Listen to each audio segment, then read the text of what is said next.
ॐ नमः सिद्धेभ्यः।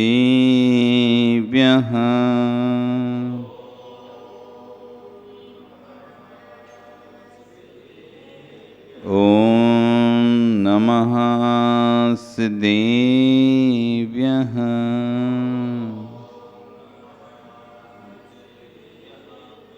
ॐ नमः सिद्धेभ्यः।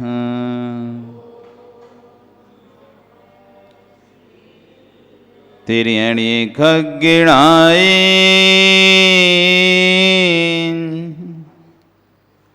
रुतारी मोय शेर सिर निबे हो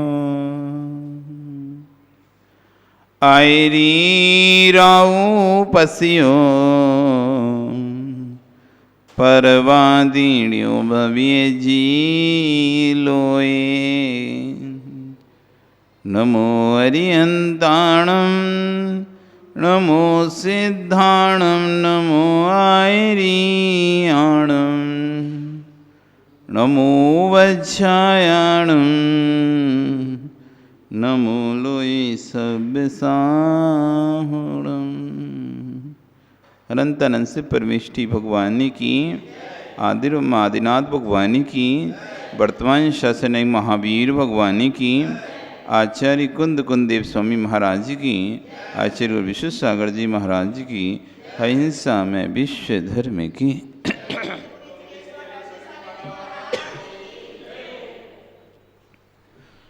बंधु, वर्तमान शासन न्यायिक वर्धमान स्वामी के शासन में पारस प्रभु की चरण निश्रा में बैठकर हम सभी यहाँ पर जिन देशना का श्रवण कर रहे हैं। ये जिनेन्द्र वाणी मनीषियों जगत कल्याणी है। मिथ्या दृष्टि इस जिनवाणी को सुनता है, बहिरात्मा अंतरात्मा पने को प्राप्त होता है और अंतरात्मा जब इस जिनवाणी का हृदय में धारण करता है तो परमात्मने को प्राप्त हो जाता है। कल यहाँ पर आचार्य कुंद देव स्वामी ने सम्यक दृष्टि, सम्यक से रहित जीव कौन होता है, इस विषय पर चर्चा की थी। आज आचार्यभन कह रहे हैं जो सम्यक से विहीन होता है, पैसून, चुगली, ईर्ष्या, कलह आदि कराने में जो आगे रहता है, वो व्यक्ति मरकर क्या बनता है। आज इसी गाथों का आचार्यभन कह रहे हैं। बानर गदे साण गए बग बराहे कराह मक्खी जलू ऐसा बणर जिणमण धम्म ब्याणास। बानर बंदर, जो व्यक्ति ईर्ष्या क्षुद्र प्रकृति का होता है, दुष्ट प्रकृति का होता है, रौद्र आदि ध्यानों से युक्त रहता है, दूसरों का अनिष्ट चाहने वाला होता है, सदैव चुगलखोर होता है, अभिमानी होता है, ईर्ष्यालु होता है, याचक होता है, कलह करने वाला होता है, गाली आदि देने वाला होता है, ऐसा व्यक्ति मरकर कह रहे बंदर बंदर बनता है। दूसरों का मुंह काला किया था, अब उनको खुद को ही काला मुंह मिल गया। दूसरों की बातें बना बनाकर, दूसरों के बारे में बोल बोलकर दूसरों के चरित्र को खराब करना चाह रहा था, काला करना चाह रहा था, तो कर्म ने उसको ऐसा बंद किया कि काला मुंह का बंदर ही बना दिया। अब लो रहो अब बंदर। खूब तमतमाते थे, खूब क्रोध से लाल कर देते अपना चेहरा, बना दिया बंदर। अब रहो लाल मुंह रखे, परमानेंट ही लाल मुंह कर दिया। पूरी जितनी पर्याय है 20 वर्ष 25 वर्ष 30 वर्ष जितनी वर्ष बंदर की आयु रहती है 15-20 वर्ष, अब पूरे वर्ष तक वो लाल मुंह ही रहेगा, पूरे समय तक वो काला ही मुंह रहेगा। जो तमतमाते थे उन्हें तमतमाता हुआ मुंह मिल गया। कर्मी बिल्कुल व्यवस्थित है जिस तरह का, इसलिए तो आचार्य कहते हैं चेहरा नहीं बनाना चाहिए। जैसा चेहरा बनाते हो कर्म का बंध भी, नौ कर्म भी, नौ कर्म मतलब शरीर, नौ कर्म मतलब होता है शरीर। जैसा हम भाव करते हैं, इसलिए जो ज़्यादा सस्ते हैं, पुरुष होकर भी ज़्यादा सस्ते हैं, तो उन्हें ऐसा स्त्री नौ कर्म का बंध होता है, बाद में मरकर स्त्री बनते हैं। फिर वो पुरुष होकर बड़े बड़े बाल रखते हैं, कान छिदवाते हैं, जैसे स्त्रियों की हाव भाव करते हैं, ऐसे व्यक्ति मरकर बाद में स्त्री नौकर्म को बांधते हैं। किसको बांधते हैं? स्त्री नौकर्म को बांधते हैं और मरकर स्त्री बनते हैं। स्त्रियों जैसे हाव भाव करते हैं, जो नपुंसक जैसे हाव भाव रहते हैं जिनके नपुंसक बनते हैं। पुरुष जैसे हाव भाव रहते हैं पुरुष बनेंगे, क्योंकि वैसा नौकर्म आएगा। यदि आपको ज़्यादा बालों से अपने राग है, उनको सजाते रहते हो, तो आपको ऐसा नौकर बंद होगा, आप उन्हीं बालों में कीड़े बन जाओगे। अब रहो जिंदगी भर। जिनसे तुम्हें ज़्यादा राग है, जिन बालों से, जिस स्थान पर आपको ज़्यादा राग है, उस स्थान पर आप जाकर मरकर कीड़े बन जाओगे। क्या हो जाओगे? कीड़े हो जाओगे। ये नौकर्म है। इसलिए धन से ज़्यादा राग होगा तो धन में जाके कीड़े बन जाओगे। किसी को पैसे से ज़्यादा राग होता है, पैसा पैसा देखता ही रहता है, बार बार तिजोरी खोल के, हाँ रखा है कि नहीं रखा, रखा है कि नहीं रखा, गिनता ही रहता है, बार बार पैसे ही पैसा गिनता रहता है। अरे एक बार गिन लिया, रख दिया, फिर खोली दवा से, फिर गिन ले रहे, फिर देख ले, फिर देख ले रहे, और कम तो नहीं हो गया, कम तो नहीं हो गया। ऐसे करके जो बार बार पैसे ही पैसे के पीछे लगा रहता है, 1 रुपये भी गिर गया तो उसका जी एकदम ऐसा हो जाता है, कहाँ गया 1 रुपये भी। तो बाद में वैसा नौकर बांधता है वो, और उसी में जाकर सांप बनकर बैठ जाता है।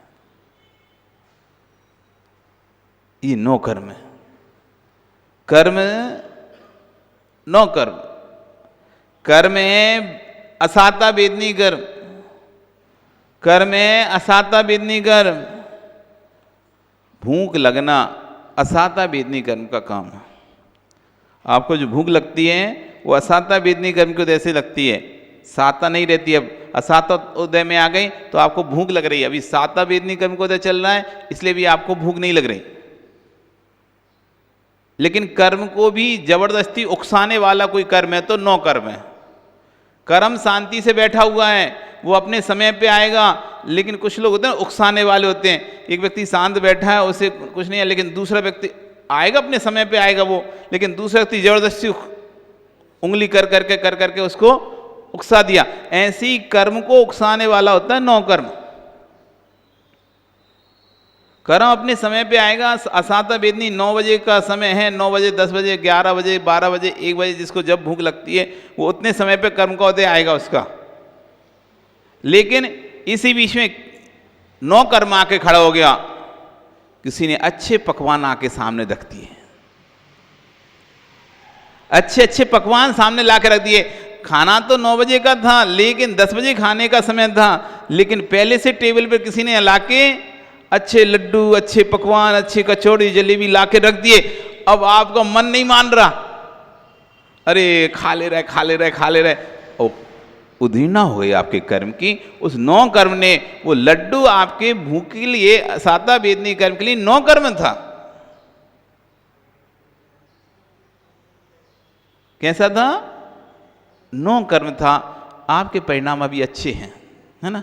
कोई वेद कर्म का उदय नहीं है आपको भी, शांति से आप बैठे हुए। अब इसी बीच में कोई ऐसे वस्त्र पहनकर आ जाए, ऐसा श्रृंगार कर आ जाए, तो आपका कर्म उदय में आ जाएगा। उसको देखते ही आपके परिणाम भावों में विकार उत्पन्न हो जाएगा। ये 9 कर्म आ गया आपके सामने, आपके कर्म का 9 कर्म आ गया। आप मंदिर में, और मंदिर में ही आपके परिणाम खराब होने लगे। आपने उस व्यक्ति, अरे ये 9 कर्म है।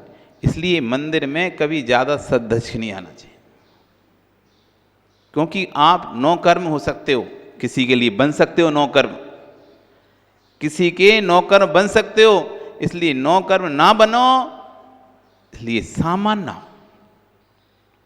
कैसे आओ? सामान्य से आओ। क्योंकि कर्म तो अपने समय पे उदय आता है, लेकिन कर्म को बीच में यदि उदीर्ण करना होता है तो 9 कर्म को खड़ा कर दिया जाता है। वेदस्य उदीर्ण आए, वेद की उदीर्ण होने पर तो होता है, लेकिन मनोहर दृश्य देखने से, अश्लील दृश्य देखने से, ऐसे वचन बोल देने से वेद कर्म को दिया जाता है। दृश्य देख लें, चित्र देख लें, फोटो देख लें, फिल्म देख लें, या कोई बात सुन लें तो वेद कर्म को दिया जाता है। ऐसी भोजन का आहार दंशिण ने भोजन को देख लिया, 4 प्रकार की संज्ञाएं, आहार, भय, मैथुन, परिग्रह। जैसी हमको भूख तो लग नहीं रही थी, लेकिन जैसी आहार दंशिण खाना देखा भूख लग रही, सुगंध ली उसकी। आप जाते तो कभी कभी किसी घर में कोई सब्जी बन रही होती, छोक रही होती, तो आपको उसकी सुगंध आती है। किसी यहाँ कुछ तल रहा होता है, पूड़ी बन रही होती है तो घी की सुगंध आती है। तो जैसी वो सुगंध होती है आपके मन, अभी मैं जाता हूं, मैं भी खाऊंगा।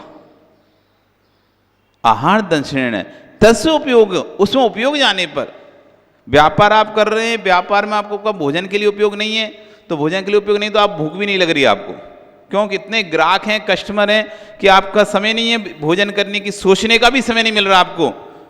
तो जब सोचने का समय नहीं मिल रहा भोजन करने का, तो आप भोजन भी नहीं कर रहे। 2 बज गए, रोज वैसे 1 बजे से आपको पार नहीं रहता था, भूखे नहीं रह पाते थे, 12 बजे खाना चाहिए होता था, लेकिन अभी 2 बज गए लेकिन खाने की इच्छा नहीं हो रही। क्यों? उपयोग दूसरी जगह लगा हुआ है आपका।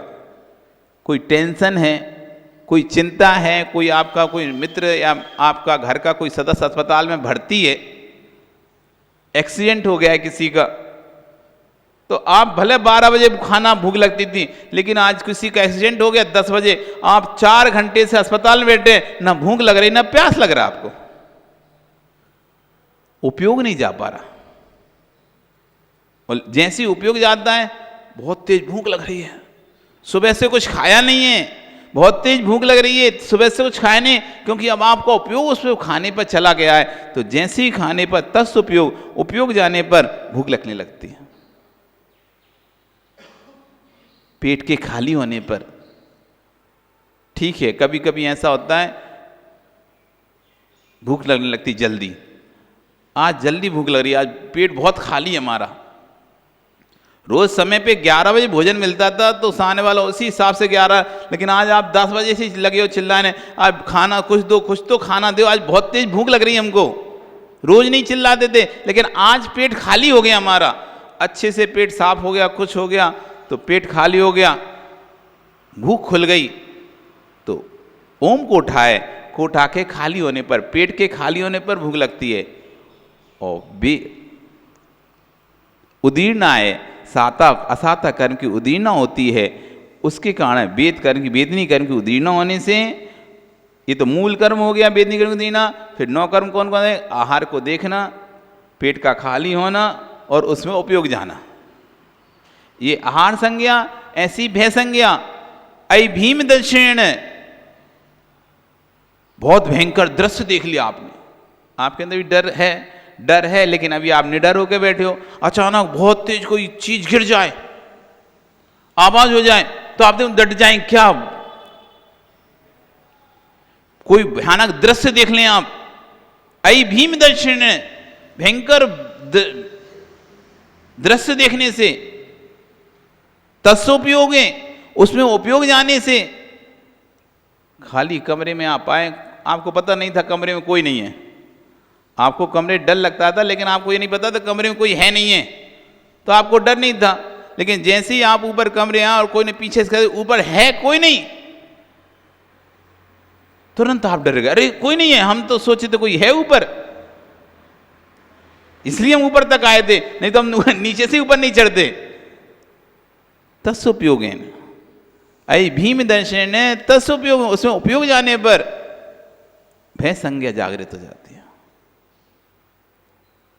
मैथुन संज्ञा भी तस्सुपयोगेन सुंदर दृश्य देखने से, भांड वचन सुनने से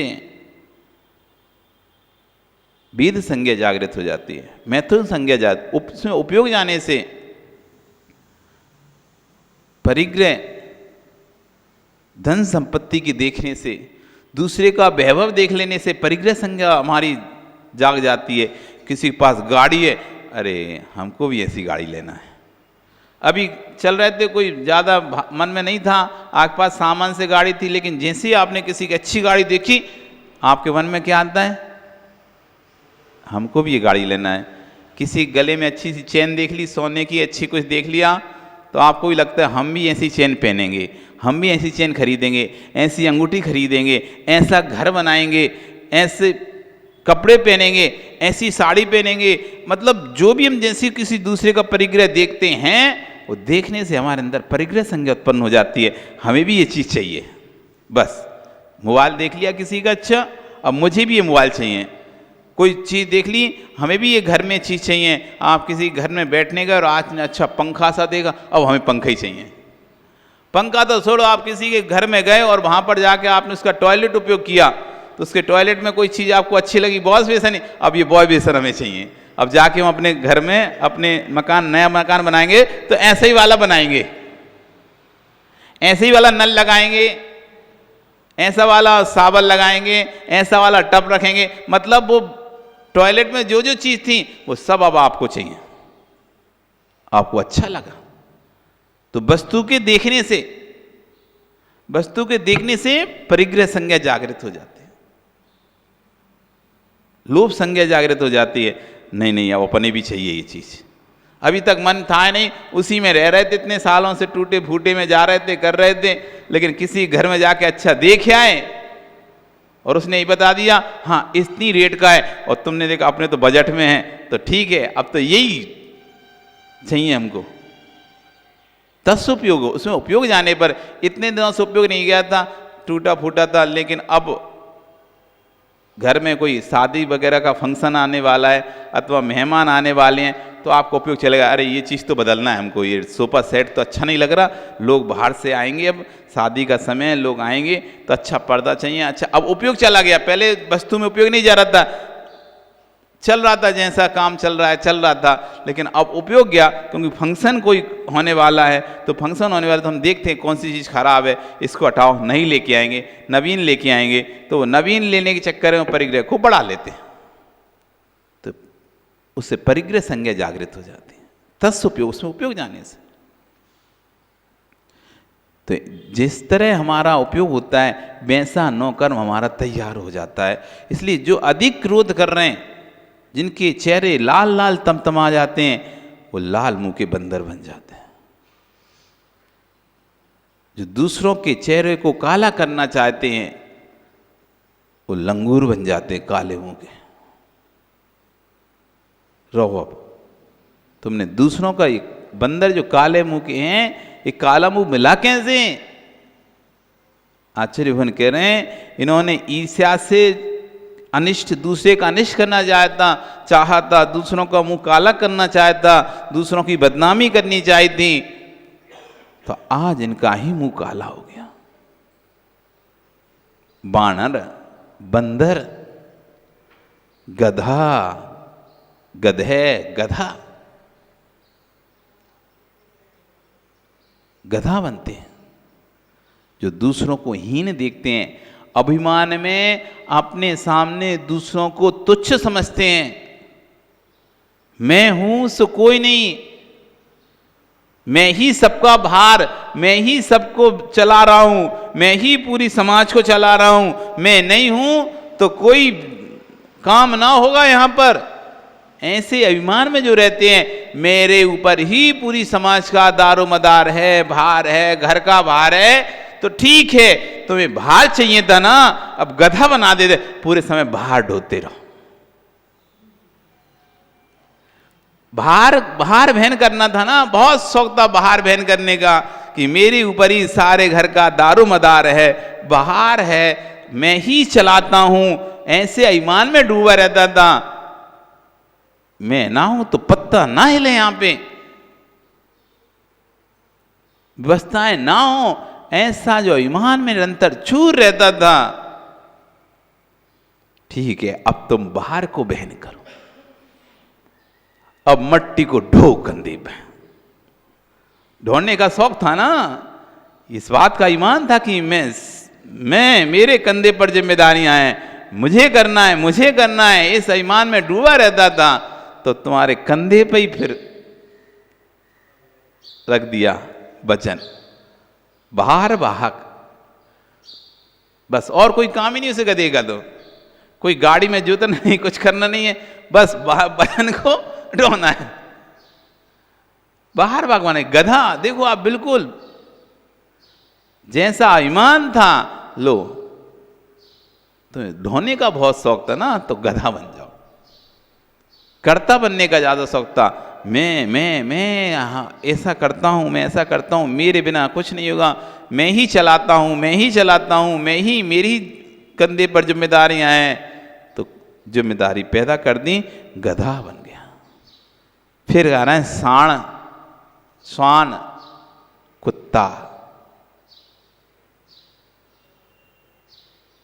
एक कुत्ता ऐसा प्राणी है जो खाता है उसी को निकालकर फिर से खाने लगता है। जो निकालता है उसी को फिर से खाने लगता है। जिन्होंने अपना धन संपत्ति निकाल दी थी, दान दे दिया था, फिर उसको फिर से उपयोग कर लिया देकर, तो निकाल कर फिर से जो खाता है, खाकर उल्टी करते हैं ना, जैसे उल्टी हो जाती है, तो उसे कौन खाता है उल्टी को? आप खा सकते हो क्या? आपका ही पेट से निकला सामान आप खा सकते हो क्या? क्यों? आपका ही तो पेट का है, आपने तो खाया था, वो ही तो निकला है, उसी को फिर से कोई खिलाए चम्मच से, ऐसे कटोरे में भर ले।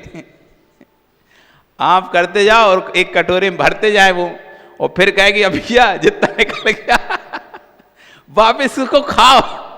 खा लोगे? नहीं खाओगे ना। क्यों?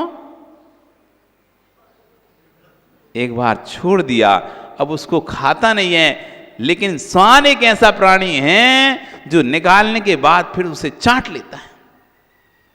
ऐसी जो व्यक्ति देने के बाद फिर उस चीज का उपयोग करते हैं, फिर भी इस श्वान की भांति पर्याय को प्राप्त होते हैं। तुमने तो दे दिया, अब तुमने छत्र चढ़ा दिया मंदिर में, अब छत्र चढ़ा दिया मंदिर में सोने का। अब कमेटी ने सोचा कि चलो इस सोने को बड़ा कर दे रहे, छत्र बना दे रहा बड़ा। और जैसे ही तुम्हें पता चला कि कमेटी सोच रही सोने का छत छोटे से बड़ा कर दे रहे, तो हमारा छत तोड़कर मिला के बड़ा कर दें, तुम आ गए, नहीं नहीं कर सकते। क्यों? हमारा है। अरे अब हमारा कहां से रहा? तुम तो दे चुके हो, देने के बाद फिर हमारा तो शब्द रहने नहीं चाहिए, वो तो अब जिसको दे दिया उसका है। यदि अभी भी मेरा है इस भाव आ रहा है, तो तुम श्वान बनोगे, तुम देने के बाद चाट रहे हो, देने के बाद चाट रहे हो तुम। मेरा छत्र से आप हाथ नहीं लगाना, मेरा छत्र से हाथ नहीं लगाना, मेरा चमारे से हाथ नहीं लगाना, मेरा भामंडल से हाथ नहीं लगाना। फिर तुमने दिया ही किसे है जब अभी भी तुम्हारा ही है? फिर दिया कब तुमने? और इधर कह रहे हो नहीं हमने तो मंदिर में छत्र दान किया, हमने तो मंदिर में छत्र चढ़ा दिया, हमने तो मंदिर में सिंहासन दे दिया है। अब जब दे दिया है तो अपनत्वपना भी दे दो। आज से मेरा नहीं है, अब मंदिर की व्यवस्थापक व्यवस्था को जाने, वो जो करना चाहे इसका करें, मुझे क्या, मैंने तो दे दिया है। और देने के बाद भी यदि उसमें लगाए नहीं मेरा है, तो आप श्वान की पर्याय को प्राप्त हो रहा है। ऐसा व्यक्ति जो देने के बाद भी ये भाव रखता है मेरा है, तो उल्टी करके चाटने का काम कर रहा है। दान करके फिर वापस उसमें मेरा राग उत्पन्न कर रहा है। जब तक दान नहीं किया था, घर में था, तब भी तुम मेरा कहते थे। जब मंदिर को नहीं दी थी वस्तु, तब भी आप उसको मेरा कहते थे। मंदिर को दे दी, तब भी आप मेरा कह रहे हो। तो बदला कहां पे आपने? छोड़कर फिर खा लिया, छोड़कर फिर खा लिया। कहते तो ऐसे ही, मंदिर को दे दिया, मंदिर जाने, लेकिन जैसे ही मंदिर कुछ करने होता है, अरे मेरा है, ऐसे कैसे कर सकते हो तुम? मेरा है तो ये व्यक्ति स्वान बनेगा। साणम स्वानम, ऐसा व्यक्ति जो देने के बाद फिर से उसको उपयोग करने लगता है। आपने 1 लाख रुपए मंदिर को दे दिए, आज मैं 1 लाख रुपए मंदिर को देता हूं, आपने घोषणा कर दी, और आप सोचते हैं अभी मंदिर को जरूरत नहीं है, एक काम करते हैं, जब जरूरत होगी तब दे देंगे, अभी अपन व्यापार में लगा ले रहे हो पैसा।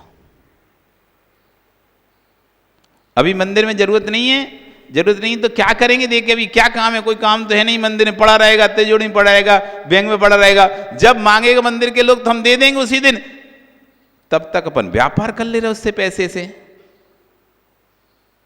देने के बाद फिर उसको उपयोग कर रहा है। आपने बोल दिया ये 1 लाख रुपए मेरा मंदिर के लिए है, अभी आप अपनी तरफ से दे चुके हो, अब मंदिर चाहे उसे रखे, चाहे बैंक में डाले, चाहे कहीं करे, ये उसकी समस्या है। अब आपने तो दे दिया है, अब आप देने के बाद, क्योंकि आप ही कमेटी के व्यक्ति, मुख्य व्यक्ति थे, आपको ही पता था कि मंदिर में जरूरत है नहीं है, दे देंगे कभी भी, जब मांगे लगेगा तब दे देंगे, जब हिसाब बनाएंगे, जिस दिन हिसाब बनाएंगे पेश करेंगे, उससे अपने पैसे मिला देंगे, तब तक नहीं बना रहे हिसाब, तब तक उपयोग कर लो। तो ऐसे व्यक्ति कहते हैं स्वान बनता है, जो बोलने के बाद कि अमुक दान राशि मैंने मंदिर में दी, और मंदिर में दान राशि देने के बाद ये सोचता है दे देंगे आराम से, इतनी जल्दी क्या पड़ी, अभी सीजन का समय चल रहा है, ये पैसा उपयोग में आ जाएगा, क्योंकि अभी 20 सीजन में से पैसा निकालेंगे तो पूंजी कम हो जाएगी, बाद में कमा के इससे दे देंगे हम। ये छोड़कर फिर से चाट लिया इसने, छोड़कर फिर से चाट लिया। इसलिए अपने ऊपर मंदिर की तो धारी कभी रखने नहीं, कभी भी भूल के कर्ज मत रखना। बोल दिया है जितनी जल्दी हो सके उतनी जल्दी सारा कर्ज उतार देना चाहिए। वैसे भी जिसका कर्ज उतर जाता है वो शांति से सुकून की नींद सोता है। कर्ज चढ़ा होता है तो नींद नहीं आती, एक देना है देना है। जो ईमानदार व्यक्ति उसे तो नींद नहीं आएगी। किसी से लिया है उसने और उसको नींद नहीं आई, हर समय सोचते यार उसके पैसे चुकाना, उसके पैसे चुकाना। ईमानदार है तो, बेईमान है तो उसे खाने की नहीं आते तो उसको तो खूब नींद आएगी अच्छे से। देने नहीं है जिसे, जो खाके बैठ गया, देने ही नहीं जिसे, तो अब उसे तो अच्छी नींद आएगी। लेकिन जो ईमानदार व्यक्ति है, सज्जन प्रकृति का व्यक्ति है, सिर पर कर्जा रख कर सो नहीं पाएगा। जैसे जिसकी घर में कुंवारी कन्या शादी लायक हो चुकी है, उसे हर पल चिंता लगी रहती है, अब इसकी शादी करना है, अब इसकी शादी करना है। हर समय सोचता रहता है, वो देखता रहता है कि नहीं ये कोई लड़का मिले अच्छा, तो मैं जैसी मौका मिले कोई अच्छा लड़का मिले तो तुरंत मैं तो कर दूंगा। ऐसी जो व्यक्ति सज्जन प्रकृति को, जैसे ही मेरे पास धन आता है तुरंत सबसे पहले मैं अमुक कर्जा उतारूंगा। भले रूखी रोटी खाएंगे हम, लेकिन कर्जे से रहित होकर खाएंगे। पकवान नहीं खाएंगे, लेकिन पहले कर्जा उतारेंगे। वो जो बेईमान प्रकृति होते हैं, कर्जा तो चढ़ा रहता है सिर पर, घर में अच्छे अच्छे सामान ला ला के, टीवी फ्रिज कूलर सब ला ला के रखते जा रहे हैं, और दूसरे कर्जा पैसा कोई मांगने आता है ही नहीं भैया, है ही नहीं है। जो आता पैसा उससे तो सामान भर भर के रख लेता है, घर बना लेता है, और देने के नाम पे है ही नहीं भैया, अभी व्यापार ही नहीं चल रहा। और जैसे चला कुछ आया तो सोने की चेन खरीद ली, सोने की अंगूठी खरीद ली, मकान बना लिया, और मांगने वाला आया तो है ही नहीं भैया। वो जो सज्जन प्रकृति का होता है, सोना बाद में खरीदेंगे, मकान बाद में बनाएंगे, पहले जो सिर पर कर्ज है उसको उतारते हैं। कर्ज और शत्रु ये छोटे होते हैं ना, उसी समय इनको निपटा देना चाहिए। कर्ज और शत्रु, ये दो ऐसी चीज हैं, इनको छोटे में ही निपटा दो, जितनी जल्दी हो सके इनका निपटारा कर दो। शत्रु है तो सुलह कर लो, जो भी करना है कर लो। कर्ज है तो छोटे में ही निपटा लो। और तुमने यदि ध्यान नहीं दिया, ये दोनों बट के बीच के समान हैं दोनों ही। जैसे मंदिर की शिखर पर ध्यान नहीं दिया आपने और एक छोटा सा पौधा उगा था, पीपल का, बरगद का, तुमने ध्यान नहीं दिया, छोड़ दिया ऐसे ही, पूरी शिखर को फाड़ देगा वो।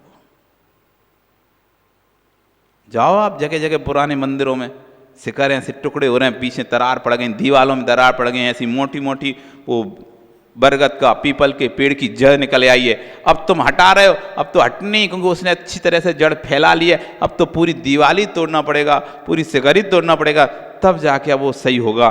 नहीं तो बार बार आप हटा भी दोगे तो तात्कालिक हटा भी दोगे तो बाद में फिर उग के आ जाएगा, फिर उग के आ जाएगा, फिर तोड़ता रहेगा। ऐसी यदि उसी समय छोटे में उसको व्यवस्था कर देते शत्रु की और कर्ज की, तो बार बार वो आता नहीं। तुमने इधर ध्यान दिया नहीं, अब वो कर्ज इतना बढ़ गया कि तुम चुकाते जा रहे हो, फिर बढ़ता जा रहा है, इधर फिर ब्याज बढ़ता जा रहा है, फिर ब्याज बढ़ता जा रहा है। तुम जितना मुद्दल नहीं उससे ज्यादा तो ब्याज उसका दे चुके हैं, मूल से ज्यादा ब्याज चला जाता है। ऐसी शत्रु जब बढ़ जाते हैं, हम एक को दबाते हैं, दूसरा खड़ा हो जाता है, तीसरे दबाते हैं, चौथा खड़ा हो, क्योंकि हमने समय रहते हुए शत्रु से सामना नहीं किया था, समय रहते उसकी व्यवस्था नहीं कर पाए थे, तो आज बहुत बड़ा उसका फल भोगना पड़ रहा हमको। इसलिए साणम स्वान, यदि स्वान नहीं बनना है, देने के बाद वापस अपना स्वामित्व मत रखना उसमें। जो दे दिया सो दे दिया, अब मेरा नहीं, अब जिसको दे दिया उसका है। अब वो चाहे इसका कैसे उपयोग करे, इसको गलाए, दोबारा से बनाए, नया बनाए, जो करना है करे, मेरा इस पर कोई स्वामित्व नहीं है। यदि स्वामित्व रखते हो अभी भी, तो अगली पर्याय आपकी स्वान की निश्चित है। फिर स्वान की पर्याय निश्चित है, क्योंकि आप देने के बाद फिर से अपना स्वामित्व छोड़ने के बाद फिर से अपना स्वामित्व स्थापित कर लिया आप उस पे। आप खाने के बाद निकाल कर फिर से उसे चाट लिए। साणम, फिर कह रहे हैं गया, हाथी, गज, जिनको नाक की ज्यादा अपनी पड़ी रहती है, अपने नाम के लिए, अपनी नाक के लिए कुछ भी कर सकते हैं, किसी का हित भी कर दें तो भी उनको डर नहीं लगता। किसी का हित भी करते तो उनको डर नहीं है, कोई भय नहीं, उनको कोई दया नहीं है, बस अपने नाम के लिए, अपनी नाक के लिए। ऐसे व्यक्ति गया, गज, तुम्हें अपनी नाक की पड़ी रहती थी ना, मेरी नाक नीची नहीं होना चाहिए, मेरी नाक नीची नहीं होना चाहिए, लो इतनी लंबी नाक दे दी, अब लटका है, घूमो जमीन पे। इतनी लंबी नाक मिल गई, इतनी लंबी नाक मिल गई, अब लो घूमो, लटकाओ। अपनी नाक की पड़ी रहती थी आपको, अभिमान में डूबे रहते थे। कहीं भी थोड़ा सा सम्मान में कमी हो जाए तो तमा जाते थे, मैं इतना बड़ा आदमी, मुझे सम्मान नहीं दिया, मेरा नाम है पूरे देश में, मेरा नाम है पूरी समाज में, और मुझे तुमने बुलाया नहीं, अब नहीं आऊंगा। तमा के चले गए जो नाक के पीछे, तो कर्म कहता है ठीक है, तुम्हें पूंछ की बहुत जरूरत थी, नाक की बहुत जरूरत है। सम्मान, हर जगह सम्मान चाहिए, हर जगह सम्मान चाहिए, हर जगह सम्मान। हाथों हाथों लोग रखें, तुम्हें 10 बार बुलाएं तब तुम एक बार आओ। बहुत से लोग होते हैं, उन्हें पता है कि उन्हें बुलाया जाएगा, जान के सभा में सबसे पीछे जाके बैठेंगे। उन्हें पता है कि उन्हें बुलाया जाएगा। वो भरी सभा में उन्हें आगे स्थान है, तब भी वो आगे स्थान पे ना जाके सबसे पीछे की सीट पे जाके बैठेंगे। जब बुलाने वाला 4-5 बार बुला लेगा तब जाके धीरज से उठेंगे। और उसने एक आध बार ही बोल के रह गया तो फिर तो देखो, जबकि उसको पता था कि मुझे बुलाया जाएगा, समय बर्बाद नहीं होगा, खुद ही सामने आके बैठता, एक बार बुला के एक बार में खड़ा हो जाता। लेकिन नहीं, लोग नाम सुनेंगे ना मेरा 4 बार अमुक व्यक्ति को बुला रहे हैं, अमुक व्यक्ति को बुला रहे हैं। ये ठीक है, तुम अपनी नाक के लिए कर रहे हो, अपने सम्मान अभिमान के लिए कर रहे हो, ठीक है, ऐसी नाक मिलेगी तुम्हें, गए बन जाओ हाथी। हम लटकाओ, इतनी लंबी नाक मिली, सबसे लंबी नाक है हाथी की। किसी भी व्यक्ति की इतनी लंबी नाक नहीं है जितनी लंबी नाक किसकी होती है, हाथी की होती है। तो जिसको लंबी नाक चाहिए तो ऐसे अभिमान में डूबा रहे, हमेशा सभा में जाए और पीछे बैठे, और 10 बार बुलाने पर आए तो वो पक्का हाथी बनेगा।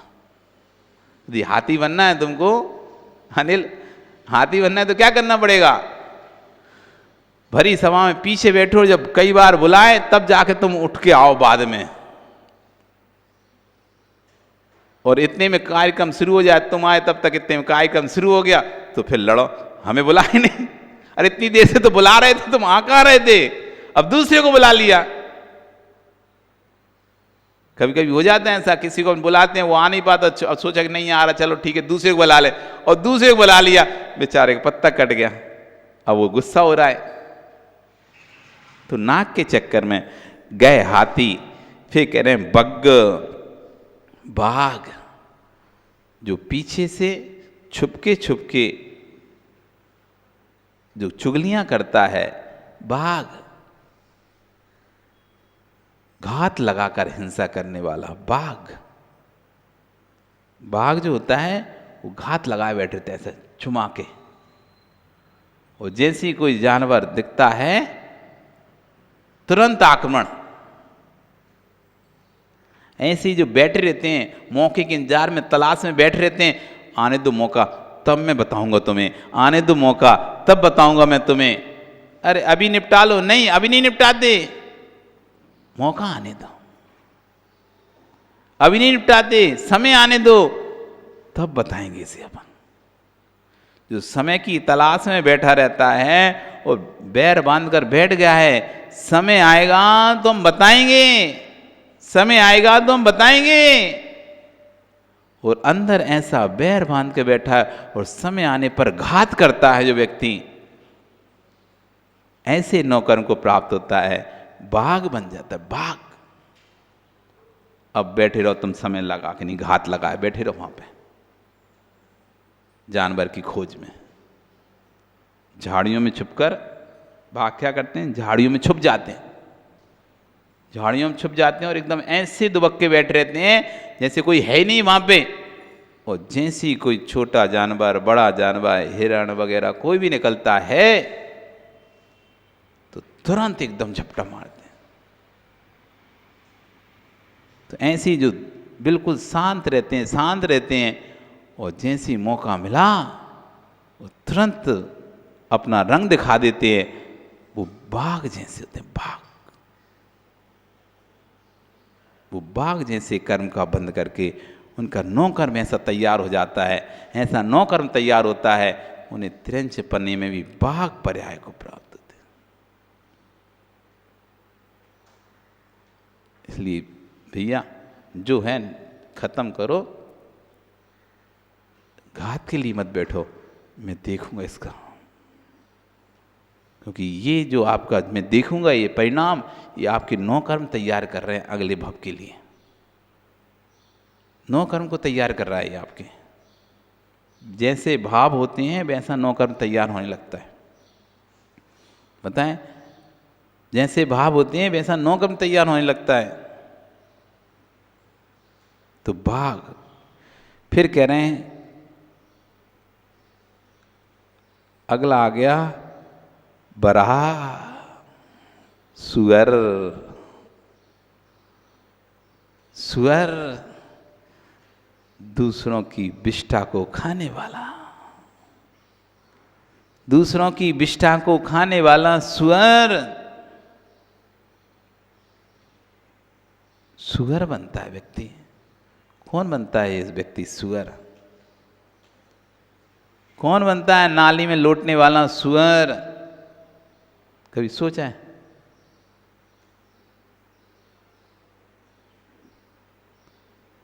जो विष्ठा को खाता है, जो दूसरों की बुराइयां करता है, जो दूसरों की बुराइयां करता है, ऐसा व्यक्ति बनता है सुअर। इसलिए फिर उसे बुरा पदार्थ खाने मिलता है, जिसे कोई भी छोड़ने के बाद देखता तक नहीं है। ऐसे पदार्थ को खाने वाला होता है सुअर। और कोई जानवर नहीं खाता चाव से उसे, जितनी चाव से सुअर उस मल को खाता है, कोई भी प्राणी, कोई भी जीव उस मल को नहीं खाता है। तो जिन्हें निंदा में बहुत रस आता है, निंदा रसालु होते हैं, जिनको निंदा करने में बहुत आनंद आता है, मल को खाने में जिन्हें आनंद आ रहा है, खाओ मल। अब निंदा रसालु जो होते हैं, दूसरों की बुराइयों में जिसे आनंद आता है, बातें बनाने में जिसे आनंद आता है, बुरा करने में जैसे आनंद, अब बुरा पदार्थ उसे खाने पड़ेगा। लोटो नाली में, कीचड़ में, खाओ मल दूसरों का। बड़ा सुअर। इस सब पर्यायों से आने हैं अपन, सब पर्यायों से आए हैं। कोई तुमको मल खिलाए तो कैसा लगेगा? खा लोगे? करोड़ों रुपए भी देना कोई, तो भी आप नहीं खाओगे। लेकिन सुअर बनोगे, कोई 1 रुपए भी नहीं देगा, डंडा अलग मारेगा, पत्थर अलग मारेगा, तब भी तुम वहीं घुसोगे। वहीं घुसोगे वो मल को खाने के लिए। ये जबरदस्ती घुस घुस कर दूसरों की बुराई करते रहते थे, घुस घुस कर। कोई नहीं भी पूछता था, भगाते थे, तब भी नहीं नहीं नहीं नहीं नहीं, सुनो सुनो सुनो सुनो, तो लो सुनो। अब खाओ बुराइयां, खाओ मल। अब गधा, करहाय, कच्छप, मक्खी, जुलूहे, जोंक। जो व्यक्ति अच्छे स्थान पे आकर भी बुराइयों को ही घेन करके जाता है, ये बैठा रहता है कि क्या गलत बोल रहे हैं, क्या यहाँ पर गलत है, जो कमियों को ही ढूंढता रहता है, ऐसा व्यक्ति जोंक बनता है। गाय के थन में लगता है, दूध ना पीकर खून पीता है। जोंक गाय के थनों में चिपक जाता है। गाय जब जंगल में चरने जाती हैं तो बैठती तो वहीं जोंक चिपक जाती है उनके थनों से। देखिए छोटी छोटी रहती हैं, ऐसी बिल्कुल ऐसे चिपक जाती हैं। निकालो तो ऐसे गड़ा के पैर खून पीती हैं वो गाय का। बहुत मुश्किल से खींच के निकालना पड़ता है उनको, टूट जाती, मर जाती हैं, ऐसी चिपक जाती, छोड़ती नहीं है। तो जो थन में जिस स्थान से दूध निकलता था, उस स्थान पर चिपकने के बाद भी दूध ना पीकर जो खून पी रही हैं, ऐसे व्यक्ति जो धर्म स्थान पर आकर भी अच्छाई ना देखकर बुराइयां देखते थे, जो धर्म गुरुओं में अच्छाइयां ना देखकर बुराइयां ढूंढते थे, जो धर्मात्माओं में अच्छाइयां ना देखकर बुराइयां ढूंढते थे, ऐसे व्यक्ति बनते हैं जोंक। तुम्हें बुराई ढूंढने की आदत थी, दूध पीने की आदत नहीं, खून पीने की आदत थी, तो बनो जोंक, अब पियो खून ही। नो कर्म तैयार होता है, नो कर्म तैयार होता है। इसलिए किसी के काम बनते हुए जो बिगाड़ते रहते हैं, बनते कामों को कभी नहीं बिगाड़ना चाहिए। कोई का काम यदि बन रहा है, आप मौन रहो। आप जबरन उस काम को बिगाड़ रहे हो तो आप अपने लिए जोंक का, नो कर्म का बंद कर रहे हो। काम हो रहा है, होने दो उसे, आपके बोलने से बिगड़ रहा है तो आप बिल्कुल मौन रहो, मत बोलो। भैया अपन को क्या काम हो रहा है होने दो, अपन शांत रहते हैं, जिसको जो कर रहा है करने दो, काम होना चाहिए। और तुमने बोला और काम बढ़ गया तुम्हारे बोलने से, तो तुम्हें झोंक कर्म का कि अच्छे कार्य के लिए कोई जा रहा था और तुमने उसको कुछ बोल दिया, वो बोल दिया तो उसने कहा अब हम नहीं जाएंगे। आपने झोंक के 9 कर्म का बंद कर लिया, कमियां दिखाकर 9 कर्म का बंद हो गया। झोंक फिर कह रहे हैं नर मनुष्य भी जिन्हें धर्म का विनाशम, जो मनुष्य नर ऐसे स्वभाव वाले नर यानी मनुष्य ऐसे स्वभाव वाले मनुष्य जो रहते हैं जिन्होंने दिन धर्म का विनाश किया है, वे बंदर, गधा, कुत्ता, हाथी, बाघ, सुअर, कच्छप, मक्खी, जोंक स्वभाव वाली होते हैं, जो कहीं भी चले जाते थे, किन्हीं भी स्थानों पर जाकर अपना सिर टेक लेते थे, किन्हीं भी स्थान पर जाकर धर्म को सुनने लगते थे, ना सम्यक स्थान देखते थे ना मिथ्या स्थान देखते थे। ऐसे लोग मरकर मक्खी बनते, मक्खी जो कहीं भी बैठ जाती, मल पर भी बैठ जाती हैं, भोजन पर भी बैठ जाती हैं, मल पर भी उड़कर बैठ जाती हैं और भोजन पर भी बैठ जाती हैं। इसलिए माताओं, मक्खी बैठ जाए कोई सामूहिक खाना नहीं, मक्खी मल पर भी बैठती है, मक्खी मल पर भी बैठ के आती है, भोजन पे ही बैठ जाती है। तो जिन्हें इधर भी तैयार उधर भी तैयार, ना इन्हें सम्यक का बोध ना मिथ्यात्व का बोध, जो आया सो सबके लिए सब अच्छे सब अच्छे सब अच्छे। तो भैया तुम मक्खी का 9 कर्म तैयार कर रहे हो, तुम्हें मल और पकवान सब एक ही दिखाई दे रहे हैं। मल पकवान जिसे एक ही दिखाई दे रहा है वो है मक्खी, जो मल पर भी बैठती है और पकवान पर भी बैठती है। तो ऐसे कहीं भी हाँ ठीक है ठीक है ठीक है, वो मिथ्या दृष्टि हजारों प्रकार के अवगुण से युक्त ऐसे व्यक्ति की प्रशंसा कर रहा है, और जो सम्यक दृष्टि उसकी प्रशंसा कर रहा है। सब कहीं भी चला, हाँ हम तो सबको मानते हैं, हम तो सबको मान, हमें क्या करना है, नहीं हम तो सबको मान। आप मक्खी 9 कर्म का बंद कर रहे हैं। तो ठीक है, सबको मानते हो तो ठीक है, मक्खी बनना तो मल पर भी बैठना और पकवान में भी बैठना, सबको मानना।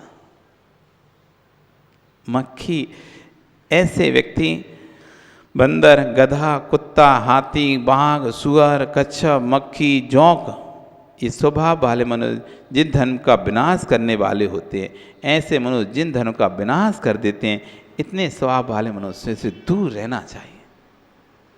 जिनके बंदर के जैसा स्वभाव है, जरा जरा हम तमतमा जाते हैं, दूसरों का मुँह काला करना चाहते हैं, जिनके गधे जैसा स्वभाव है, अभिमान में डूबे रहते हैं, जिनका कुत्ता जैसा स्वभाव है, निकाल कर चाट लेते हैं फिर से दोबारा से कि भई अब दे दिया फिर से मांग रहे हैं, किसी को आपने दे दिया अब हमें फिर से चाहिए, आपने दे दिया तो उपयोग नहीं था तो आपने दे दिया था, अब उसने इतना अच्छा से तैयार कर लिया कि लोग उसकी प्रशंसा कर रहे हैं उस चीज़ की, नहीं नहीं हमें हमारी चीज़ वापस करो हमको। एक व्यक्ति ने सुना था ना, एक कोट पहनता था कोट, लेकिन उसको कोट कोई प्रशंसा नहीं करता, पुराना भी हो गया, तो उसने सोचा चलो ये किसी को दे रहे, तो उसने अपने मित्र को दे दिया कोट पहनने, सूट पहन दे दिया मित्र को। तो मित्र ने कहा नहीं मुझे नहीं चाहिए, नहीं आप ले लो, मैं फिर हम आप ले लो, कि तुम वापस तो नहीं मांगोगे, नहीं मैं कुछ नहीं मांगूंगा, तुम तो रख लो, तुम्हारे को दिया, हमको तो बहुत दिनों से हो गया, मज़ा नहीं आ रहा इसमें पहनने में। एक दिन दोनों पार्टी में गए मित्र और वो व्यक्ति, और जैसे ही वो मित्र कोट पहन कर आया तो सभी लोग उस कोट की तारीफ कर रहे थे। वो कहता है दूसरा मित्र जिसने दिया था कि जब मैं पहन के आया था तो कोई तारीफ नहीं कर रहा था, और ये पहना है तो तारीफ कर रहे, मतलब कोट तो अच्छा है। तो जैसे ही कोई उसकी तारीफ करे तो कह अरे कोट तो मेरा है, कोट तो मेरा है, मतलब देने के बाद भी फिर जैसी ही उसकी तारीफ होने लगी तो मेरा है, नहीं होती तारीफ तो चुप रहता, मेरा थोड़ी ना है, अपने दे दिया भी अपना नहीं है। कोई उसकी बुराई करता कोट की तो बोलता भी नहीं वो कि मैंने दिया ऐसे, लेकिन जैसी उसकी तारीफ हुई,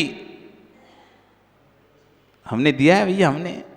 अरे कभी कभी अपन किसी व्यक्ति को किसी काम के लिए भेजते हैं, भेज देते हैं, यदि काम बिगड़ जाता है तो अपन चुप चुप चुंगे से बैठे रहते, बिल्कुल बोलते नहीं कि हमने भेजा उस आदमी को। और लेकिन यदि काम बन जाए, अरे हमने बोला था, हम तो भेजे थे, हम तो कहे थे उससे, हम ही तो बताए थे उसको, हम ही तो बोले थे जाने, नहीं तो वो तो जा ही नहीं रहा था। काम बन गया तो हमने किया था, और नहीं बना तो पता ही नहीं हमें तो क्या, कौन कब गया, कहां से गया, अच्छा हमें तो कोई ने बताया ही नहीं। सब पता होने के बाद भी हमें तो बताया नहीं, कोई पता ही नहीं था।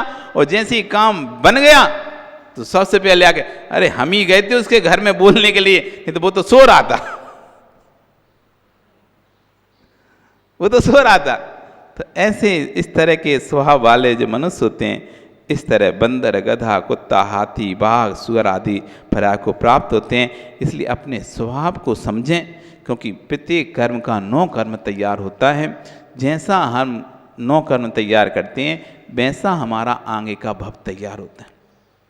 इसलिए आचार्य भगवान कह रहे थे, एक बार प्रवचन में पढ़ा सुना था कि जो घर में, जिसके घर में सुबह से उठ के लड़ाई झगड़े चालू हो जाते हैं, कलह चालू हो जाती है, तो ये अपना 9 कर्म तैयार कर रहा है भविष्य के नरक में जाने का, भविष्य के नारकी बनने का 9 कर्म तैयार कर रहा है। ये 24 घंटे जो लड़ता रहता है, ये नारकी कर्म का 9 कर्म तैयार कर रहा है कि नरक में जाने के लिए अभ्यास कर रहा है अभी से, वहां जाके कैसे लड़ेंगे, इसलिए यहां पे आके लड़ रहा है। जो अधिक मायाचारी कर रहा है, ये तिरंच गति का 9 कर्म तैयार कर रहा है कि तिरंच बनने के बाद, तिरंचों को भरोसा नहीं रहता, कब सींग मार दें आपको, कब लात मार दें, कब आपके ऊपर आक्रमण कर दें। ये मायाचारी करने वाला तिरंच 9 कर्म कर, ये 9 कर्म तैयार होते हैं। इसलिए अपने आप को संभालो और कभी किसी की ना तो बुराई करो, ना किसी के बारे में कोई बातें करो, अपन अपने भगवान और अपन। मंदिर आओ तो बस इतना ध्यान रखा करो, कौन क्या कर रहा है इस पर ध्यान ही मत दो, इतना ध्यान दो मैं और भगवान बस। कोई तुमसे कहीं भी भैया हम नहीं सुनना, हम तो भगवान की सुनने आए, भगवान को देखने आए, उनके दर्शन करने आए, ना तुम्हारी सुनने आए ना तुमको देखने आए, ना तुम्हारी सुनने आए ना तुमको देखने आए, हम तो भगवान को ही देखने आए, भगवान को सुनने आए। इसलिए कभी भी मंदिर में आकर आप कभी भी गॉसिप मत करना, इसके बारे में बात, उसके बारे में बात, इसके बारे में चुगली, उसके बारे में चुगली, उसकी बातें, इसकी बातें, अरे वो ऐसा कर रहा है, वो वैसा कर रहा है। इसलिए जितना रहो मंदिर आते समय मौन लेके आया करो। यदि आपको बचना है गॉसिप से, मौन है भैया, तो सामने वाला भी उसी को सुनाता है जो रिप्लाई देता है। सामने वाला व्यक्ति उसी से ज्यादा बातें करता है जो उसका रिप्लाई देता है, और जो मौन रहता है उससे बातें नहीं करता। क्यों? वो एक व्यक्ति, एक हाथ से ताली थोड़ी ना बजती, कभी ताली एक हाथ से नहीं बजती, ताली तो दोनों हाथों से बजती है। तुम बोलोगे सान, अच्छा और सुनाओ, इतना भी तुमने कह दिया तो आओ सुनो फिर, और बताओ, और ठीक है चलो फिर तो आप मौन रहो भैया, हमारा मौन है अभी, बाद में बात करेंगे, अभी मौन है हमारा। और जैसे आपने कहा मौन है, तो वो क्या यार ठीक है यार, चल तुम इनसे बात नहीं कहते, उसको जब तक उससे उसको उसके कान में भरते हैं अपन, जब तो आपका तो मौन है, अब मौन है तो क्या तुमसे बोलें अब, क्योंकि जब तक रिप्लाई नहीं मिले तो मजा नहीं आता ना। कोई व्यक्ति आपको किसी के बारे में सुनाओ और आप ऐसे बैठ रहो और वो सुना रहा है, तो क्या कहेगा वो, हम पागल हैं क्या, हम क्या पागल हैं जो तुमको बोल रहे हैं इतनी देर से, और तुम भाई ऐसे भले बोलो ना, हाँ क्या और बताओ, करते रहोगे तो वो सुनाता रहेगा, मजा आता रहेगा उसे कि हाँ सामने वाला मेरा अच्छे ध्यान से सुन रहा है। तो तुम्हारे एक्शन ही खत्म हो जाएंगे, तुम्हारा बोलना ही खत्म हो जाएगा, तो सामने वाला खुद ही कहेगा तुझे क्या बताएं यार, छोड़, तुम्हें कुछ नहीं बताते, किसी और को बताएंगे। तो यदि कर्म से बचना है तो मंदिर आते समय मौन ले लेना। अन्य क्षेत्रे कितम पापम धर्म क्षेत्रे विनश्यति, धर्म क्षेत्रे कितम पापम भज लेपो भविष्यति। अन्य क्षेत्र में आप पाप करोगे तो धर्म क्षेत्र में आकर उसका समाधान हो जाएगा, पाप क्षय को प्राप्त हो जाएगा। लेकिन धर्म क्षेत्र में ही करोगे तो फिर अब उसको धोने के लिए कहाँ जाओगे, कौन से क्षेत्र में जाओगे? पाप के क्षेत्र में पाप किया जाता है तो पुण्य के क्षेत्र में पाप का नष्ट कर लिया जाता है, लेकिन पुण्य के क्षेत्र में पाप करेंगे तो अब उस पाप को नाश करने कौन से क्षेत्र में जाएंगे? पाप के क्षेत्र में तो पाप न से रक्त से दूषित वस्त्र कभी रक्त से तो शुद्ध होगा नहीं, रक्त से दूषित वस्त्र कभी रक्त से धुलेगा क्या? खून से जो वस्त्र लाल हो चुका है अब उसको धोना है तो क्या करना पड़ेगा? तुम्हें पानी ही डालना पड़ेगा, लेकिन तुमने पानी को ही लाल रंग कर दिया तो अब कहां से धोगे तुम? अरे रक्त से दूषित वस्त्र था तो तुम पानी से धो सकते थे, लेकिन तुमने पानी में ही लाल रंग डाल दिया है। अब कैसे वस्त्र को साफ करोगे तुम? अब तो साफ होने वाला नहीं, बस अब तो और रंग जाएगा। वो वैसे तो रंगा हुआ था खून से, तुमने और उसे कलर वाले पानी में डाल दिया, लाल रंग के कलर वाले पानी, तो धुलेगा कि और रंगेगा? अब तो कोई स्थान ही नहीं है, एक ही स्थान था पानी, वस्त्र साफ करने का एक ही साधन था पानी, उस पानी में तुमने रंग डाल दिया। अब बताओ उस वस्त्र को साफ कैसे करोगे? अब वो तो वज्रलेपो भविष्य, अब तो वो तो पक्का हो गया, अब छूटने वाला नहीं है, क्योंकि जो छुटाने वाली चीज थी पानी, जिससे हम छुटा सकते थे, उसी में हमने रंग घोर दिया है। किससे? इसलिए मंदिर में आओ तो किसी प्रकार की गॉसिप नहीं, किसी के बारे में कोई चर्चा नहीं, हम भगवान के दर्शन करने आए, और दूसरा करे भी तो टोक दो, भैया तुम भगवान दर्शन करने आए हो कर्म का बंद करने आए हो? पहले ये बताओ, तुम भगवान की भक्ति करने मंदिर में आए हो कि कर्म का बंद करने के लिए मंदिर में आए हो? यदि भगवान की भक्ति करने मंदिर आए हो तो फिर ये बात करने की जरूरत नहीं है। आपको टोक देना चाहिए तुरंत, जैसे ही कोई आपसे कुछ कान में बोले, बगल में बोले, तो आप समर्थन नहीं करो, तुरंत उसे टोक दो, जिससे कल को उसकी हिम्मत नहीं होगी दोबारा से तुम्हारे सामने बोलने की। और एक बार आपने टोका नहीं उसे, सुन ली उसकी बात, अगले दिन फिर सुनाने की इसकी हिम्मत हो जाएगी, फिर तुमको सुनाएगा। और एक पहली बार में तुमने टोक दिया, अब तुमको नहीं सुनाएगा, तो तुम अपने कर्म बंध से बच जाओगे और अपना कल्याण कर जाओगे। इसलिए जिसको ये जीव विनाशक जीवों का स्वभाव प्राप्त नहीं करना, वो व्यक्ति मंदिर में आए तो मौन लेकर आए। सब समस्याओं का एक समाधान मौन। आपका समय हो गया, कल फिर आओगे, पर्याय नहीं तो पुनः हम चर्चा करेंगे। बोली भगवान महावीर स्वामी की जिनवाणी स्तुति। जहाँ वाणी के ज्ञान ते सो वाणी मस्तक